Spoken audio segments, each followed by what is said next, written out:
अस्सलाम वालेकुम नाज़रीन, उम्मीद है आप खैरियत से होंगे। मैं अपने बच्चों और फैमिली के साथ जो है वो ठंडे इलाकों में गया हुआ था। शुमाली इलाका में नहीं गया था कि आप फिर कुछ और क्या सराहियाँ करने शुरू कर देंगे। बहरहाल वापस आ गए हैं और वहाँ इंटरनेट की फैसिलिटी नहीं थी, इसलिए आपसे रब्ता नहीं हो सका। उसके लिए मैं बेहद माज़रत खा हूँ। अच्छा, आज दो अहम मौज़ूआत हैं, उन पे मैं बात करना चाहता हूँ।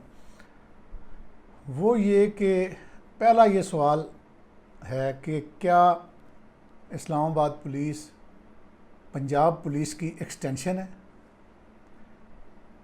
और क्या आईजी पंजाब जो हैं उस्मान अनवर साहब, वो ही करता धरता हैं अभी तक इस्लामाबाद पुलिस के भी।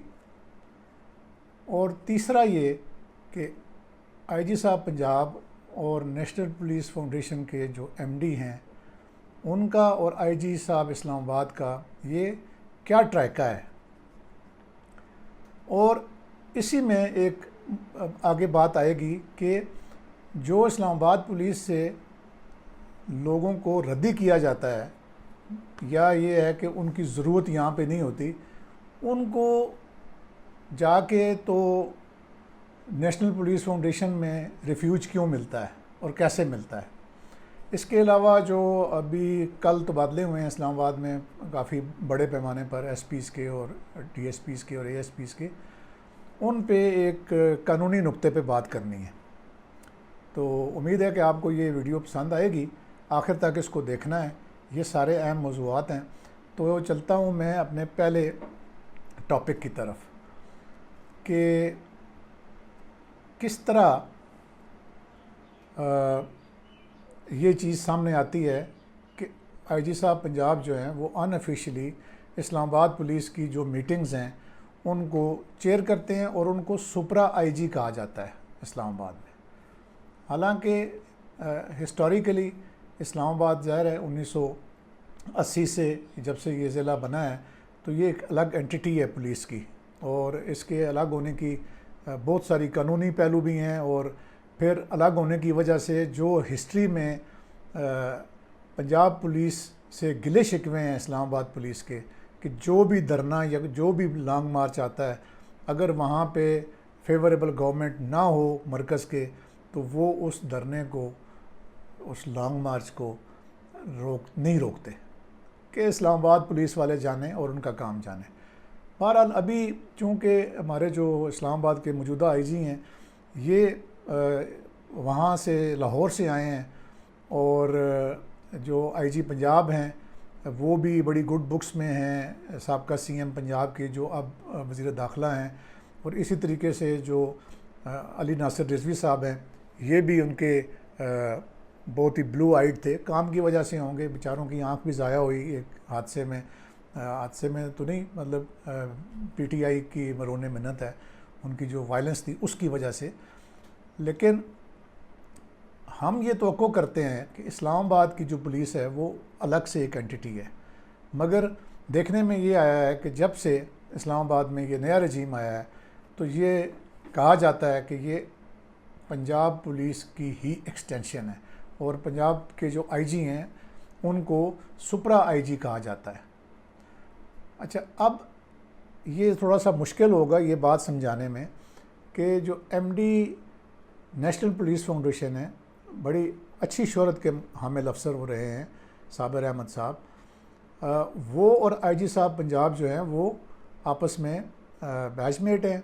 और इसी तरीके से जो अभी हमारे जो शोधा को जो प्लाट देने का वादा किया गया है एक नई स्कीम खोलकर नेशनल पुलिस फाउंडेशन की तरफ से, ठुलिया इंटरचेंज के करीब कहीं पे, तो जिसका अफ्ताह वज़ीर दाखिला साहब ने किया है, और 96 या 97 प्लॉट्स पाँच मरले के जो वादा किया गया है शोधा से, तो ये सारा जो अमल है इसका भी हम जायज़ा लेते हैं कि ये कब तक ये शोधा को मिल सकेंगे, और इसके पीछे है कहानी क्या है।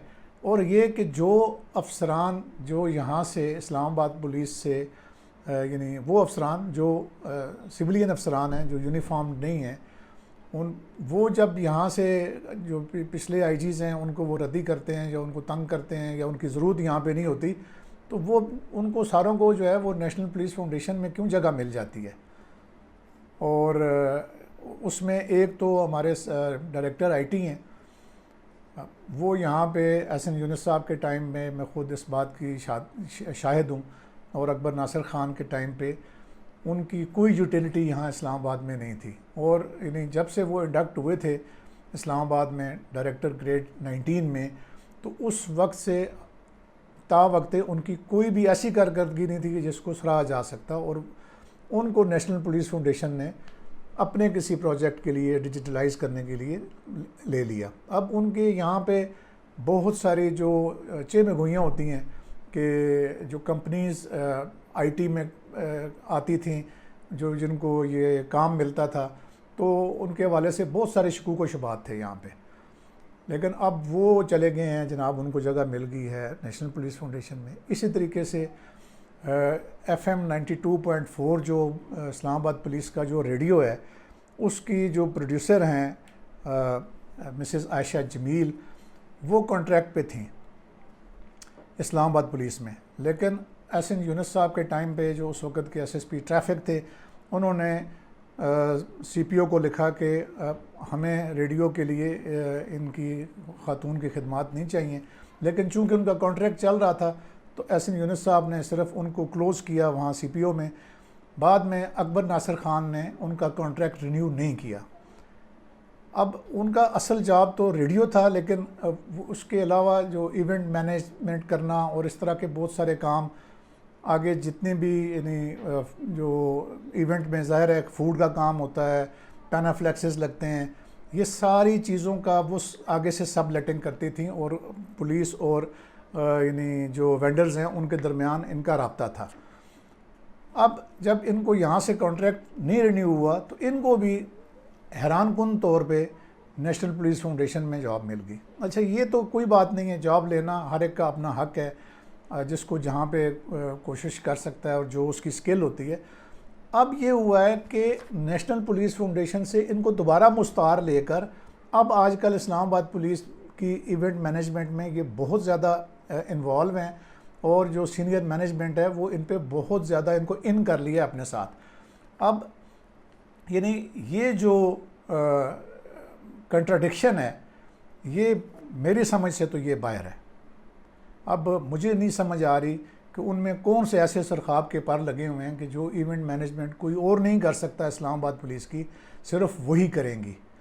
तो खैर, मैं किसी के ऊपर वो इस तरह बहुत ज़ातियात पे बातें हो जाती हैं, लेकिन जो अफसरान हैं, जो सीनियर मैनेजमेंट है, उनको इन चीज़ों से ऊपर होकर सोचना चाहिए। और दूसरा ये कि जो इस्लामाबाद पुलिस एक जो अलग से एंटिटी है, उसका एक जो मयार है वो बरकरार रहना चाहिए। उसको पंजाब पुलिस का वो जो है एक बाजू या एक जो सब्सिडरी या एंटिटी, उसको नहीं बनाना चाहिए। इसका अपना कल्चर है, इसके अपने डायनेमिक्स हैं।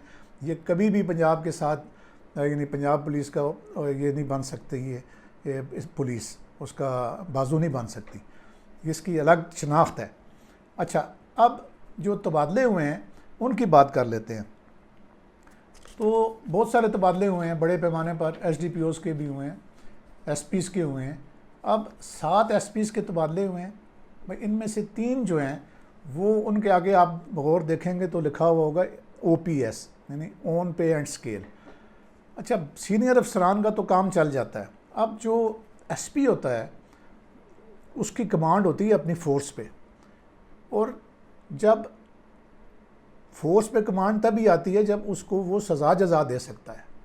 तो अब जो असल में ग्रेड 17 का अफसर होगा, वो ग्रेड 18 की पोस्ट पे काम करने में कोई हर्ज नहीं है, लेकिन वो पुलिस पे जो उसकी कमांड है, क्योंकि वो सज़ा नहीं दे सकता, किसी भी डिलिंक्वेंट ऑफिसर को वो पनिशमेंट नहीं दे सकता ग्रेड 17 का अफसर। तो मेरे अपने साथ ऐसे हुआ, जब मुझे 2010 में मुझे शोल्डर प्रमोशन दे के ट्रैफिक में लगाया गया, तो मैंने चंद जो गंदे लोग थे उनको सज़ाएं दी। तो वो उस वक्त के जो DIG थे, उन्होंने वो सज़ाएं इस बात पे कलअदम कर दी कि जो ऑफिसर है सज़ा देने वाला वो इसकी अहल ही नहीं था। तो मुझे भी अंदाज़ा हुआ कि ये बात ठीक है, और मैं इसलिए ये बात कन्वे करना चाहता हूँ कि इस तरह आपका जो कमांड एंड कंट्रोल का जो स्ट्रक्चर है वो ख़राब होता है। रूल्स इस बात की इजाज़त नहीं देते कि भले एक जो 17 का अफसर है वो 18 के जगह पे काम करे, वो सज़ा नहीं दे सकता। अच्छा, अब इसका दूसरा हल ये है कि जिन लोगों को OPS में आपने लगाया है तो उनकी जो रेगुलर प्रमोशन ड्यू है वो आप कर लें, यानी अपने करने का काम जो है वो ना करे कोई, और फिर इस तरह से एडॉगिज़म पे काम चलाए, सारे उहदों पे एडॉगिज़म पे काम चलाए। मेरा ख्याल है कि ये इस्लामाबाद पुलिस के साथ ज़्यादती है। अब तक इतना ही। अल्लाह हाफ़िज़।